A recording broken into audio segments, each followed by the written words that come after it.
This particular company is 100 years old, been around forever. They have a good number of employees, and they were hit with Conti ransomware. And we didn't know that at first. So, it was a normal day for us, and not for the person on call, but the on-call service started going off at 5 o'clock in the morning one day. And it turns out that customer had some weird things going on. And this particular one, I think they said that people weren't able to get on the internet, and they were up and working early. The IT manager was still trying to get to work or something like that, but they weren't able to get on the internet. They started seeing some funny things on their systems. Somebody tried to log in remotely and was unable to. And that's when they really knew something really wrong was going on. So, Stephen, can you walk us through, from that time that we got the call, basically what we did to get them up and running? Yeah, so I was actually involved in this recovery. So the customer did call us between 5:30 and 6 in the morning to let us know that they got hit by a threat. They weren't sure exactly what the threat was yet. So as soon as they called us, we went ahead and automatically engaged our spin up process for this customer and immediately started using their EDP or enhanced data protection to fast clone the data back into their repository.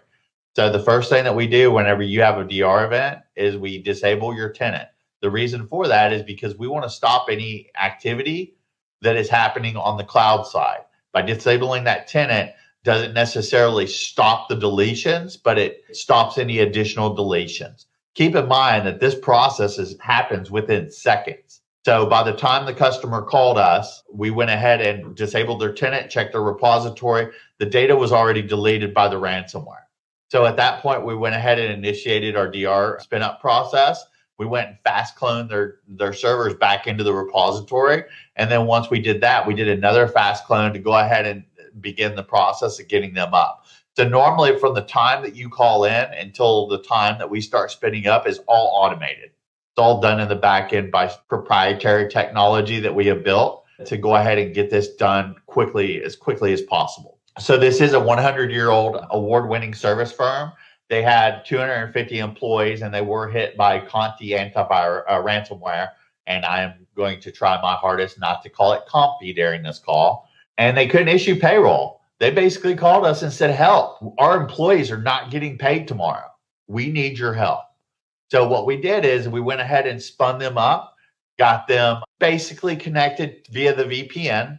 And then after we got them connected, it was determined that they needed external IP addresses to connect to an internal server to issue the payroll. So we went ahead and got that access, went ahead and did all the natting in the firewalls because we don't open everything. We only open what you tell us. So whenever you need an application that requires an external IP address, we will ask you what ports it required. This only required HTTP, HTTPS wasn't an issue. We opened those ports.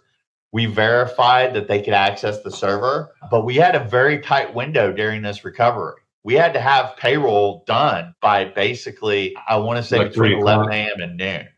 So we had a 3-hour window to recover this site, get it up, get it functioning, get the domain controllers communicating with everything. And then we did make the window and the employees got paid. But this is just one of the stories that we'll go through today. But it's extremely important that you communicate any needs like external IPs that you need prior to the DR event. Yeah, so there were some interesting challenges with this one too, right? And Stephen and I were on the calls. We set up a bridge line and we were kind of taking shifts on it, but we were on one time together and we were talking to the point of contact and he was in a conference room. You could hear other people talking in the background and he kept saying like, hang on a second, the cybersecurity and the people, the lawyers, the investigators or somebody are here and they need to talk to me. So we'd have to go keep talking to various people around the office, either as employees or the cybersecurity folks or whoever they were.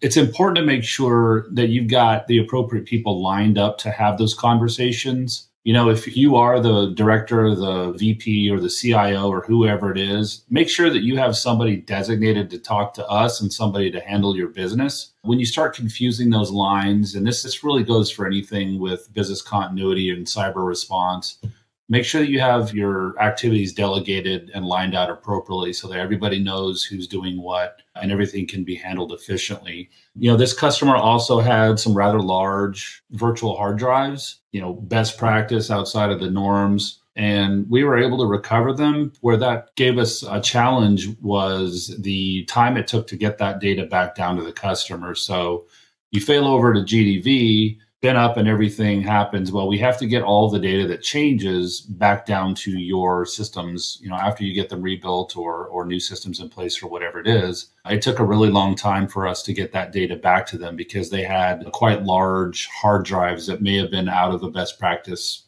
measurement, right? So as you're designing your environment, make sure that you're taking that into consideration. How are those things set up and distributed? Because ultimately you may have to recover them.